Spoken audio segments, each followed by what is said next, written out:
And like the whole audition room was funny. Like it was full of white people. And I really feel like I sold them on me when I was like, yo, I love pickleball. They were like, haha, really? And after that, I really think it was one of the good ones. Literally. Like it literally felt like that. But it was a cool experience. And by the time that I was there, because I didn't know that I was going to be on stream. It was supposed to be like a T-Mobile commercial.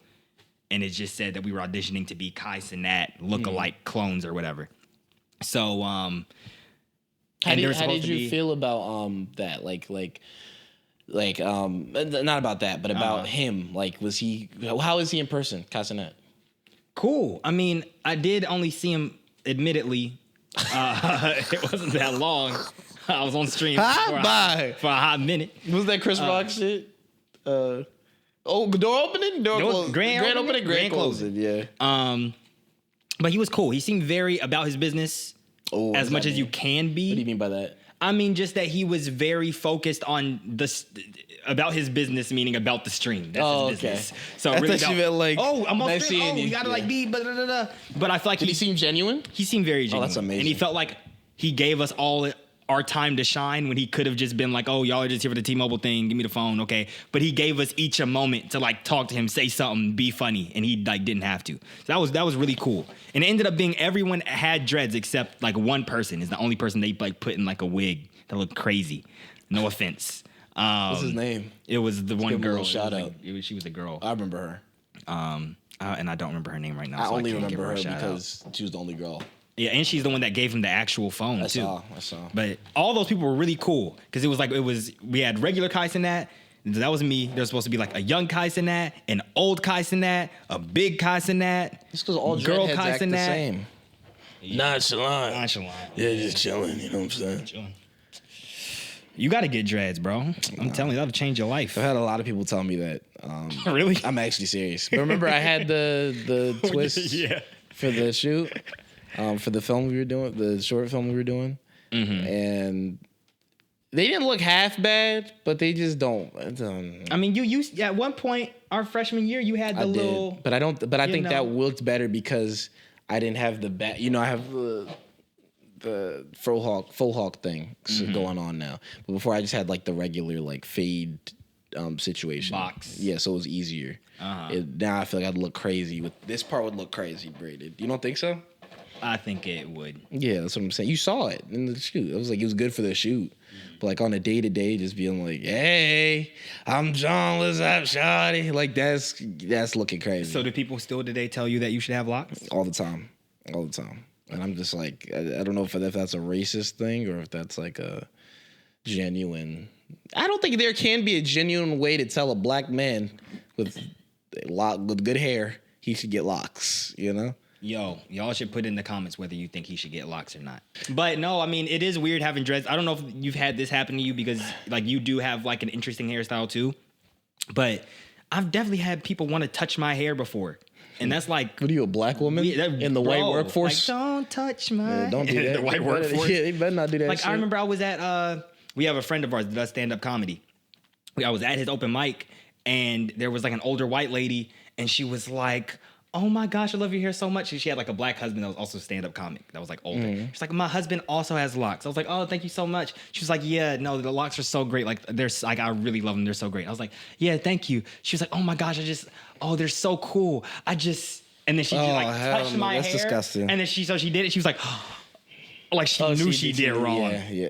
I was just like, no, but the fact that she like had to she held herself back, that's kind of even more scary. After she did it, that's what I'm saying. I'm saying that's even more scary because it's like you knew you fucked. Like, lady, you just at least the ignorance could have been like, okay, she's ignorant. Like, why didn't she do that before she touched it? Yeah. Like, where was that energy when you were petting me? That ain't it. And I've had a few different instances like that. Where I've had women in general touch my hair, but I don't think it has the same effect.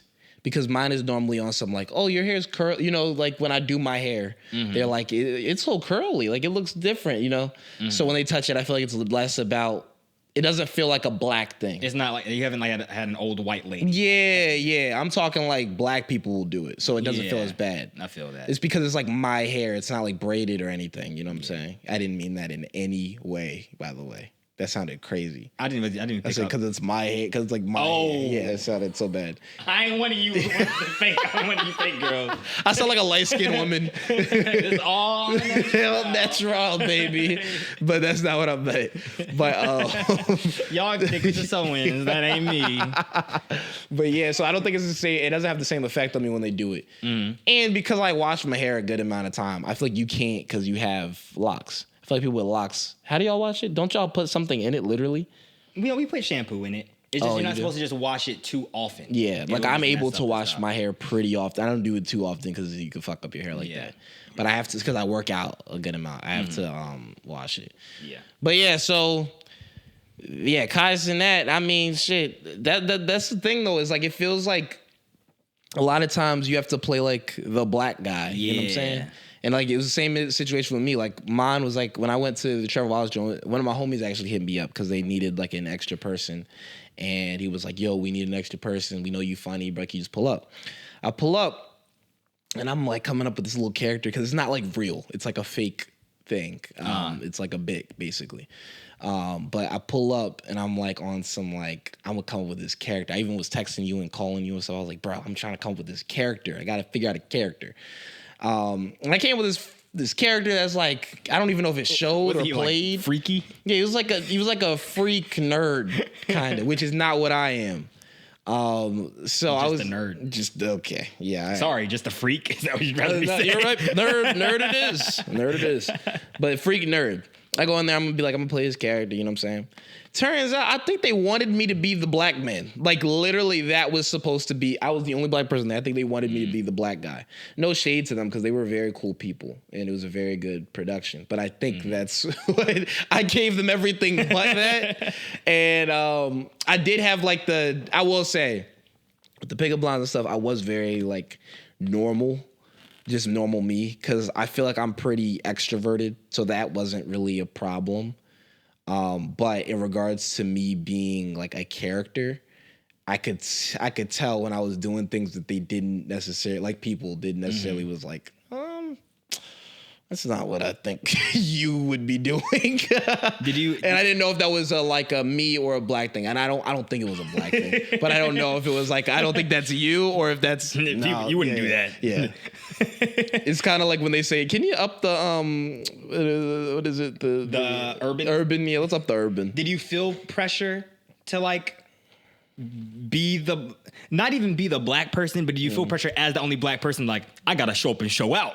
I do, because also, first of all, we going into a dating setting and there's all white people. You see in the comments, they already on some who got the big penis. Bro, it's like, bro, all the comments are like, the black guy is gonna win. It's like, I was like, bro, I didn't choose to be in this nigga body. Like, yo. So that's how I felt, was just like, just on some like, damn it. Like it is like a, because if I'm not the one, then I just let my people down. I'm making up for generations. So it was definitely a challenge, but challenges always are accepted. Yeah. But sometimes you got to play the black card, and you got to be the black. We just get a part, and we just got to play it. Yeah, sometimes you just got to shut up and dribble. Word to, what's her name? The girl who said that to LeBron. Laura Ingraham? Yeah, I think that's her name. She is the funniest person ever, by the way. Have you ever seen a compilation video of her? She's the same girl that was like, she said something like, you. They were talking about you this show, and she was like, I know you're talking about you. Yes. Same. But that was a legit sketch, you know? Yeah, they weren't, that was fake. It was like to be funny.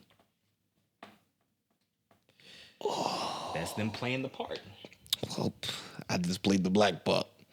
But being ignorant. Sometimes we get a part and we just got to play it. Yep. And that part is the black part. Honka honka. Roll them. I felt like I was like being mean to black noses. Can't believe it. I ain't never seen it. Yo, Chris, pass me the eggs. Yeah, I got you. Oh, not those. Those are old. Matter of fact, you can throw those out. Just give me the new ones. Oh, no. Yes, master. I'll do anything you say. Why don't I throw them out right now? And here's the new cotton. Oh, I'm surprised I even know who that is. Bro, what's with the two? Because you're being bossy. Like I'm some kind of slave or something. You're doing the most, man. I just asked you for the eggs. You was right. I'm so sorry I even opened up my mouth to talk. Please don't hit me. Come in. Yo, can you turn down the volume? It's only 9:30. I got work in the morning. I gotta sleep. Turn it down. Oh. I'm sorry, massa. No. You know, sometimes I get my ups and downs confused. Eyes turn it down, lickety split. You know what slaves need our hymns. Sometimes that's all we got, but we'll keep it down in the barracks. He was listening to Lil Baby.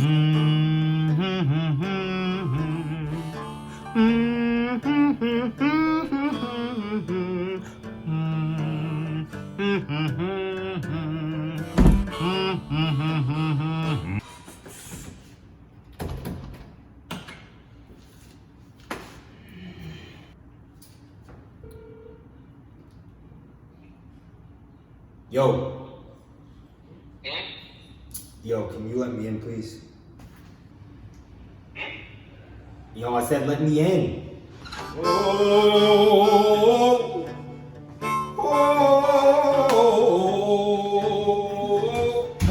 you not wearing no coat, Mason? Nose coat for me to take off ya? And where's my personal coat rack for ya? I'll do anything you say. Oh, you look annoyed. Please, no whooping that. Shut up, I'm not gonna whoop you. No whooping? Oh, you too kind. You too kind.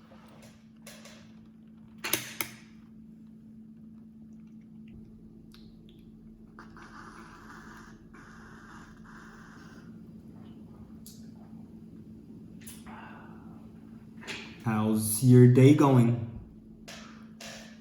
Good. Okay.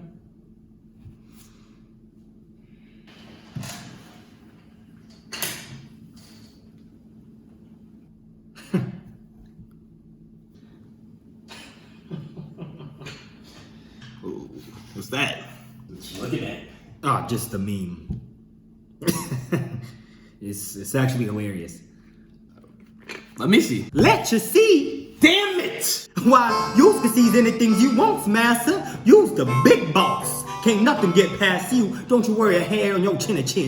Eyes reads it to you right now. It says, Read?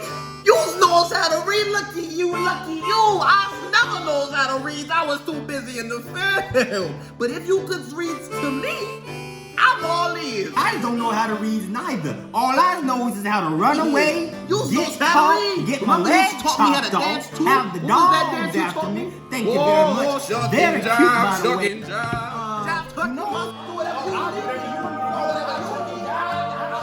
Stop it, Negro! We said enough! What? The ghost of Malcolm X and Dr. Martin Luther King Jr.? Y'all should be ashamed of yourselves! I would rather eat pork than to see another second of this. This ain't what we died for. Brother Martin, was this your dream? I'm afraid not, Malcolm. I know we may have disagreed a lot in our lifetimes, but I think it's safe to say that these two are some ignorant ass niggas. Amen to that, brother. We're sorry. We don't want to be ignorant ass niggas. Well, here's the magical part. You don't have to be.